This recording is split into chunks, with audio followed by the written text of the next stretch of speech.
Prazer receber o Aldo também. Você está a todo vapor, hein, Aldo? Você está lecionando na faculdade de Sociologia, Política e Sociologia Política. Escola de Sociologia e Política. Escola de Sociologia Política, que é uma faculdade privada, né? Não, é uma fundação. É uma fundação? É. Uma fundação, olha só, tem esse detalhe. Uma fundação. A Escola de Sociologia e Política, ela criou o primeiro curso de Ciências Sociais no Brasil em 1933. Ela nasceu como Escola Livre de Sociologia e Política. Aqui se graduou Darcy Ribeiro, o Sérgio Buarque de Holanda fez pós-graduação aqui, tinha mestrado e doutorado aqui até os anos 80, depois foi suspenso, né? Por aqui passou Florestan Fernandes, até o Fernando Henrique Cardoso, o ministro Lewandowski foi aluno, professor e diretor aqui. Mas a faculdade ela não é gratuita, ela é gratuita? Não, não é gratuita, é uma não fundação privada sem fim lucrativo. Perfeitamente, sem fins lucrativos. Olha, você está muito feliz lá, né? Você adora a faculdade, eu conheço muita gente. Eu tive que voltar aqui para a direção acadêmica esse ano. Eu já fui diretor acadêmico aqui no passado, mas por uma série de circunstâncias, eu tive que voltar aqui à direção acadêmica. Mas eu falo aqui como professor, né? Aldo Fornazieri, você tem observado muito aqui o bastidor político. Seu último artigo ali no 247 fala exatamente disso. O título é Governo Lula, uma crise de comando. E eu queria que você nos introduzisse um pouco a essa reflexão. Quer dizer, está todo mundo acusando essa percepção, o próprio governo acusando essa percepção. O que está acontecendo, Aldo Fornazieri? Como é que está esse Lula 3 para você? Bom, eu acho que está bem difícil, né? E bem preocupante, porque se o governo não deslanchar, se o governo não sair dessa crise, eu acho que o risco de perder a eleição em 2026 é muito grande. Aqui em São Paulo, a gente observa muito toda a movimentação do governador Tarcísio, e evidentemente que ele está se preparando e montando uma estratégia para ser candidato a presidente da República. Então, é bem preocupante, porque aqui em São Paulo, as pesquisas mostram que o Lula está caindo e o Tarcísio está crescendo. E o Lula está perdendo apoios em áreas que são tradicionalmente petistas, inclusive no Nordeste. Então, esse cenário todo é muito preocupante. Eu acho que é uma crise do governo. E essa crise é uma crise de comando. Porque eu vejo o seguinte, tem um paradoxo que o governo deveria explicar. O país não está mal na economia. O emprego cresceu, com desemprego de 7% aqui no Brasil, nós temos praticamente um pleno emprego. Claro que muita gente argumenta que tem emprego precário e tudo mais, isso é verdade. Mas a renda subiu, a inflação está controlada, tem uma inflação de serviços e alimentos, mas no fundamental a inflação está controlada. E tem um crescimento econômico que, inclusive, é um crescimento acima das expectativas do mercado. Então, se a economia vai bem, e normalmente tem aquela famosa frase lá de um assessor do Clinton, né, que é a economia estúpida. Então, se a economia vai bem, o que explica o fato do governo ir mal? Para mim, o governo vai mal na política. E aí tem alguns fenômenos. Em primeiro lugar, não tem articulação política, o governo vem acumulando derrotas no Congresso, né? Derrota em cima de derrota. Claro que o ano passado uma pauta econômica foi colocada, mas o governo compra brigas desnecessárias e me parece que há uma confusão entre o papel do PT e o papel do governo. Então, tem determinadas pautas, que são pautas de costume, mas que você tem que disputar os valores, que o governo não deve se meter, e se mete. Quem deveria se meter? A bancada. Tem que distinguir o que é o governo e o que é a bancada do PT. Por exemplo, né, vou dar um exemplo concreto para o pessoal entender o problema. Né? Então, teve a votação essa semana da urgência do projeto de lei que eu chamo o projeto de lei do estupro dos estupradores, e o PT fez parte do acordo, em nome de que o governo não deveria se meter. Então, o porta-voz do governo tem que anunciar: nós não vamos nos meter nessa discussão, porque é uma discussão do Congresso. E aí vem o Guimarães, que é o líder do governo, e diz: não, o governo não se mete. Mas cadê a bancada do PT? Por que a bancada A do PT bancada do PT não é governo não é propriamente. governo, exatamente. Então tem que fazer essa distinção. O governo não pode comprar brigas que ele sabe que ele vai perder, mas a bancada do PT ela tem que ser nós. Estamos agindo aqui em nome do partido.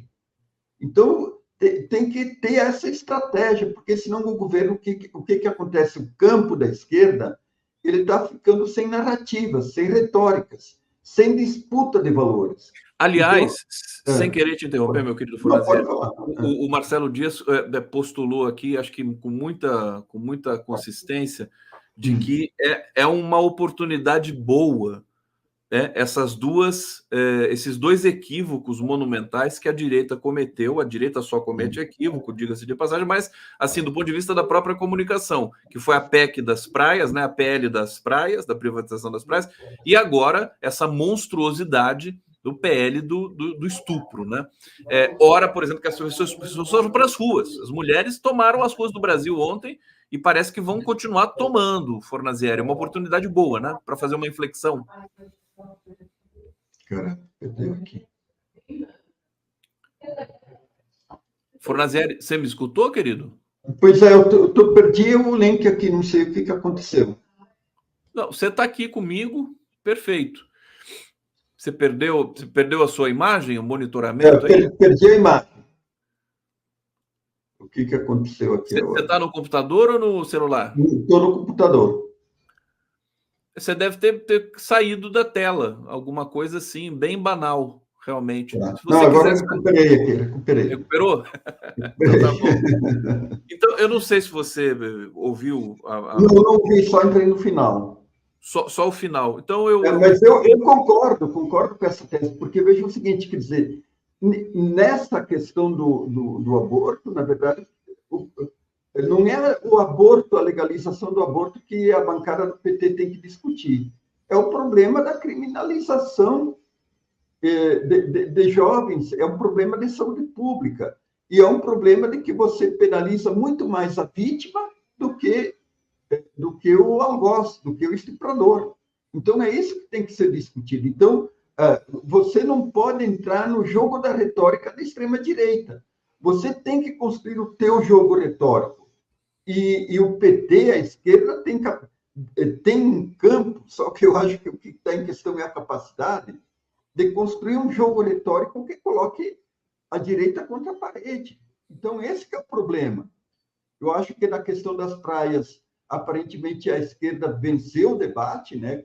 Inclusive porque se mobilizou muita gente que não é de esquerda contra esse projeto e tal, mas na questão ali da criminalização do aborto, o campo para encostar a direita contra a parede existe. Por que não se faz? Então, me parece que é um problema de confusão, um problema de comando, um problema de não saber quem tem que fazer o quê. Fornazieri, conhecendo o presidente Lula como nós conhecemos, assim, não, assim, no caso eu tenho algum conhecimento da amizade, mas esse não é o ponto, conhecendo a vida política dele de tanto tempo. A que você acredita essa espécie de hesitação na condução do governo? Porque me parece que o presidente Lula ele ficou generoso demais. Por exemplo, ele não quer demitir o Juscelino Filho, porque ele quer que o Juscelino Filho se defenda, que ele tem direito de se defender. Só que quando ele faz isso, ele fica mal na opinião pública, quer dizer, porque ele não tira não afasta, pelo menos provisoriamente, um dos seus ministros está sendo acusado de corrupção. Eu acho que na questão do Juscelino Filho, o que pesa é a própria história do Lula, a própria questão da condenação da Lava Jato. Eu acho que é isso que pesa. Mas o problema principal, para mim, não está no Juscelino Filho.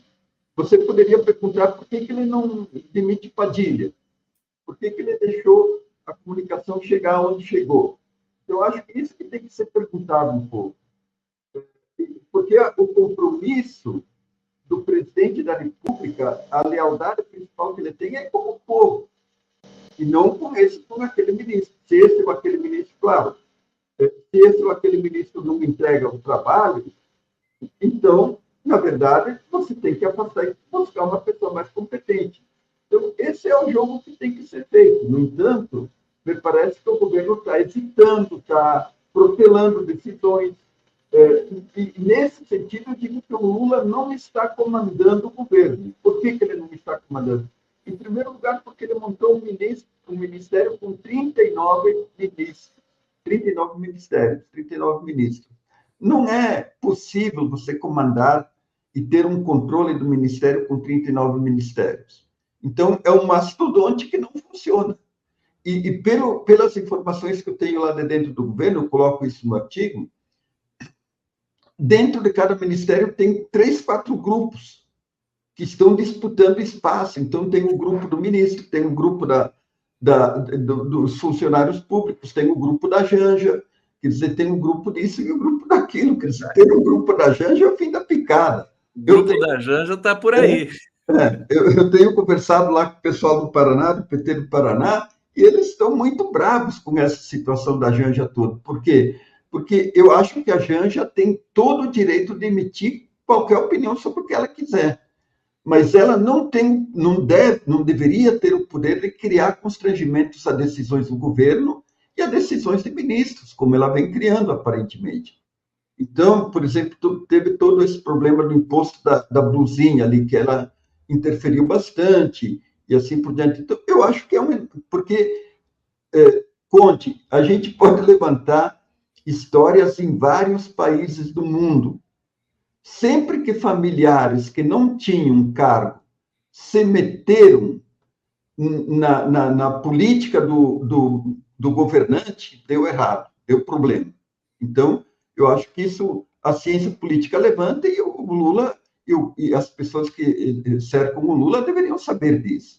Então, acho que ela... E o Lula que sempre foi, Fornazieri, profundamente cuidadoso com isso. Nunca deixou ninguém da família chegar perto. Veja o exemplo da dona Marisa. A dona Marisa nunca se meteu em assuntos de governo. E claro que a Janja tem uma história de militância política, tudo bem e tal. Então, eu concordo que ela tem que emitir opinião, mas ela não pode ter poder dentro do governo, porque isso não dá certo. Porque é muito poder, né, Fornazieri? Quer dizer, é muito poder.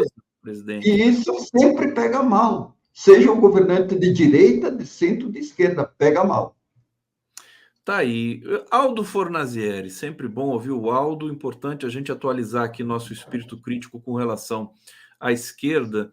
Eu posso te perguntar um pouco sobre os bastidores nas eleições em São Paulo? Porque eu me diverti muito, confesso para você, com a chegada do Pablo Marçal nessa corrida, porque ele desidratou o Ricardo Nunes e dividiu ainda mais a direita. E ontem, o Zé Luiz da Atena, aquele apresentador que se filiou ao PSDB, ele lançou a candidatura dele e está todo mundo fazendo bolão agora para ver se ele vai realmente ser candidato ou se ele vai desistir na última hora. Como é que você está vendo a corrida em São Paulo, Aldo?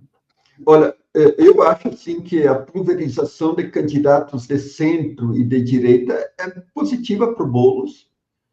Mesmo assim, eu vejo que vai ser uma eleição muito difícil. Por quê? Porque depois, no segundo turno, eles vão se unir. Eles vão se unir. Claro que no primeiro turno favorece o Boulos. Eu penso que é impossível o Boulos ganhar no primeiro turno. E aí vai ter essa união. Claro, o Boulos tem que trabalhar, ao menos, para atrair a Tabata Amaral, alguma coisa assim, para um eventual segundo turno.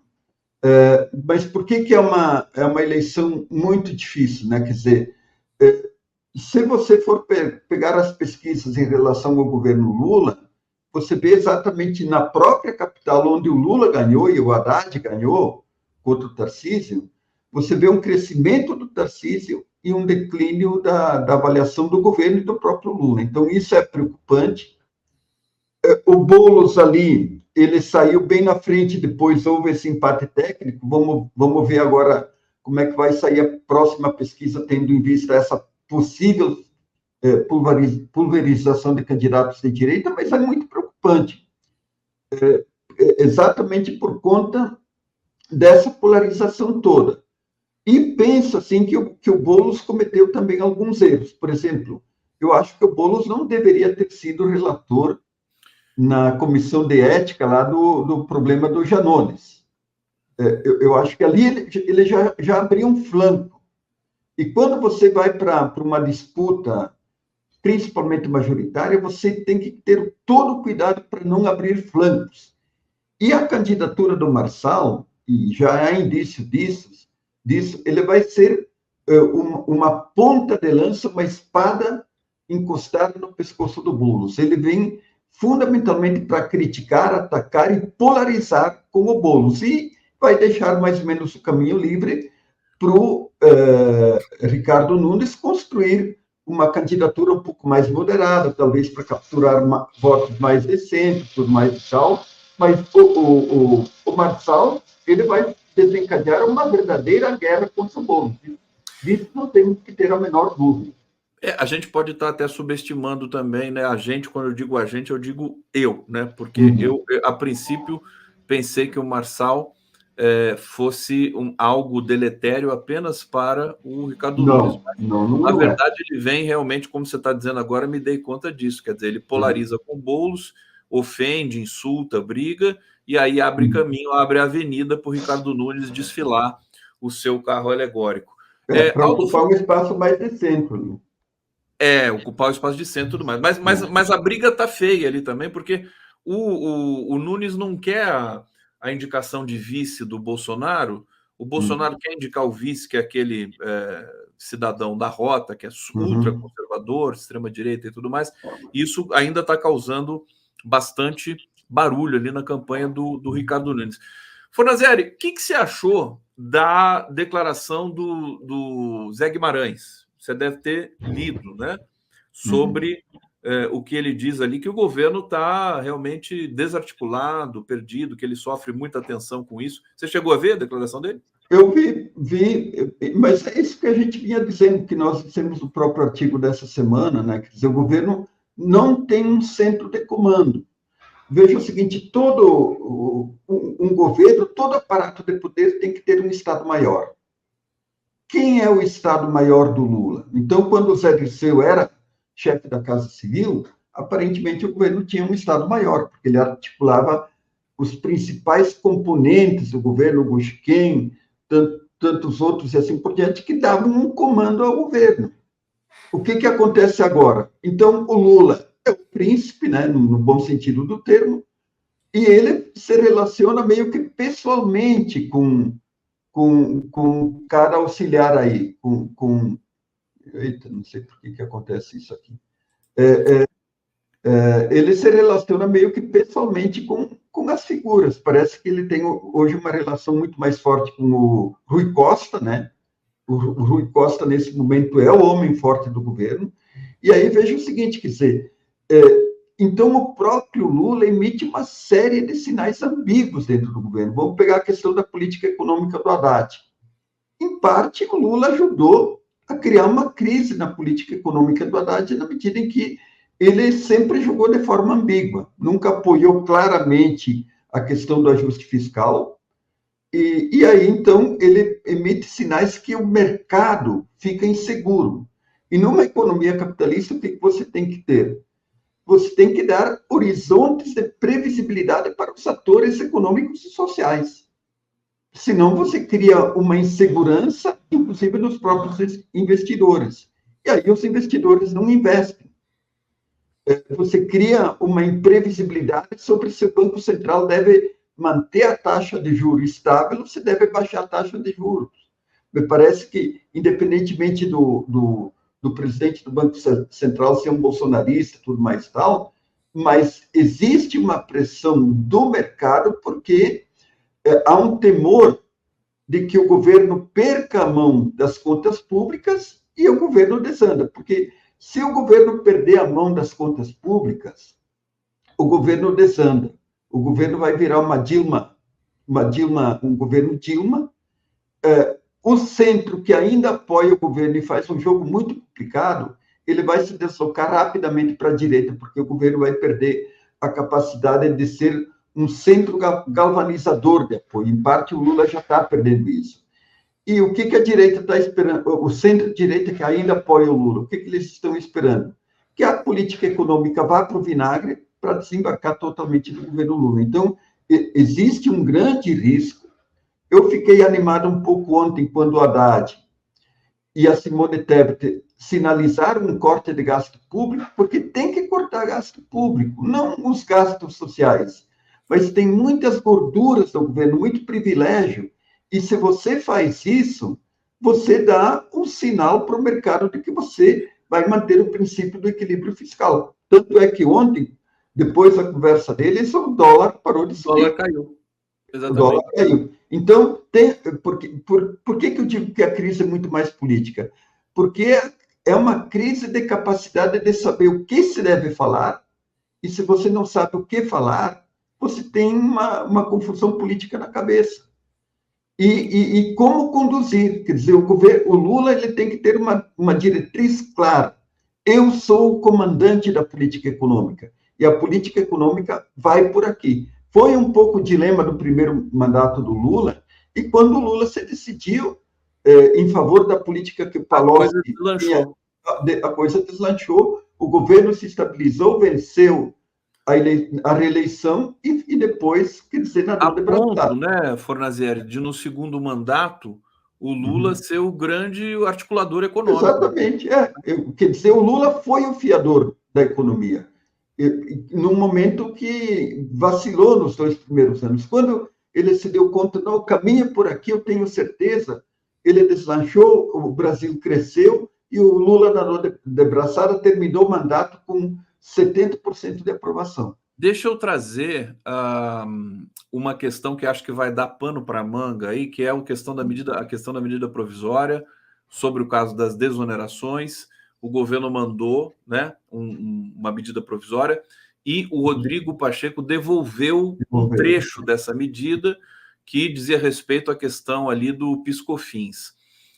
Aí o Lula disse o quê? Eu achei isso muito interessante. Ele disse, não, quem tem que resolver isso agora é o Senado, junto com o Ministério da Fazenda, o Fernando Haddad, né? Eles têm 45 dias. Se eles não fizerem isso, volta a valer a decisão do STF, que acaba com a desoneração de uma vez, o que seria maravilhoso. Agora, na minha opinião, Fornazieri, não sei na sua, mas eu queria que você falasse. E aí o governo já, o Senado já apontou lugares de onde tirar essa fatia para dar aí os 20, 26 bilhões que o governo precisa completar constitucionalmente para o orçamento.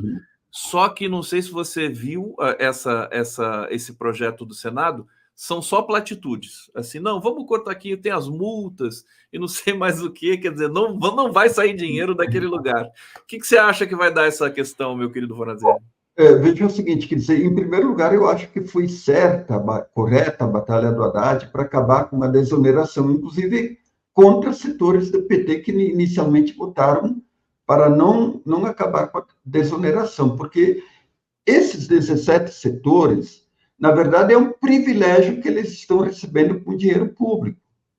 E você cria um desequilíbrio e, aparentemente, os estudos mostram que eles não produzem, digamos assim, um volume significativo de empregos que eles deveriam criar com as desonerações. Então, o que você está promovendo? Você está promovendo os privilégios de setores privados com dinheiro público.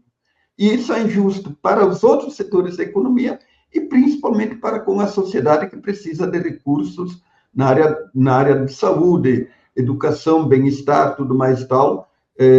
Então, eu acho que a política do Haddad ela está correta, porque a grande batalha do Haddad, em primeiro lugar, foi incluir setores que não pagam impostos para dentro de impostos. O que eu acho que o Haddad e a Simone Tebet deveriam ter feito desde o começo dessa batalha por busca de recursos?